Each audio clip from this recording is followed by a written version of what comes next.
কালীপুজোর গভীর রাতে 52 জন জুয়ারি গ্রেপ্তার সাগরপাড়ায়। এই হলো অবস্থা।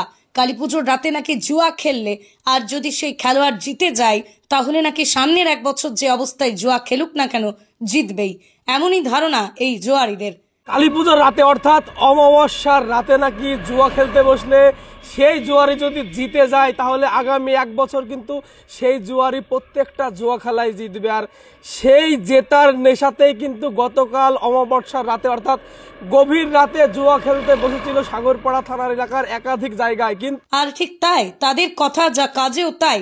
সেই ভেবেই গভীর রাতে যখন জুয়া খেলতে বসেছিল সেই সময় হাজির, আর যা হবার তাই হয়ে গেল। এবার বোঝো ঠেলা, জুয়ারিরা তখনই পুলিশের হাতে পাকড়াও। 52 জন জুয়ারি।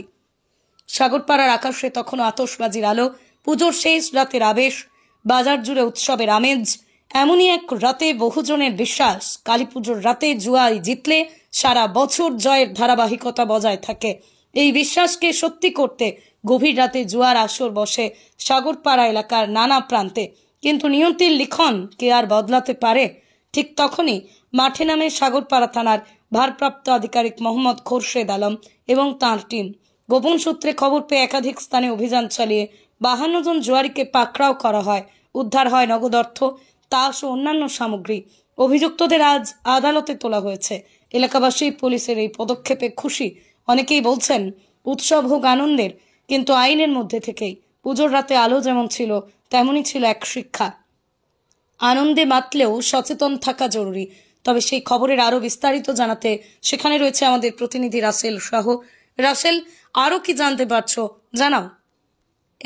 স্টোরি বাংলা। জুয়ারি যদি জিতে যায় তাহলে আগামী এক বছর কিন্তু সেই জুয়ারি প্রত্যেকটা জুয়া খেলায় জিতবে। আর সেই জেতার নেশাতেই কিন্তু গতকাল অমাবস্যার রাতে অর্থাৎ গভীর রাতে জুয়া খেলতে বসেছিল সাগরপাড়া থানার এলাকার একাধিক জায়গায়। কিন্তু তাদের আশা আর পূরণ হলো না। আশা পূরণ হওয়ার আগে কিন্তু সাগরপাড়া থানার ভারপ্রাপ্ত আধিকারিক মোহাম্মদ খোরশেদ আলম ও তার পুলিশ টিম গিয়ে তাদেরকে হাতে নাতে কিন্তু গ্রেপ্তার করে। আর তাদের কিন্তু আশা পূরণ হয়ে যায় এবং আগামী কিন্তু এক বছর তারা কিন্তু জুয়াতে জিততে পারবে না। এখন দেখার বিষয় কতদিন তারা জেলে থাকে।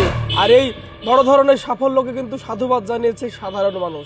সাগরপাড়া থেকে রাসেল শাহ রিপোর্ট, স্টোরি বাংলা।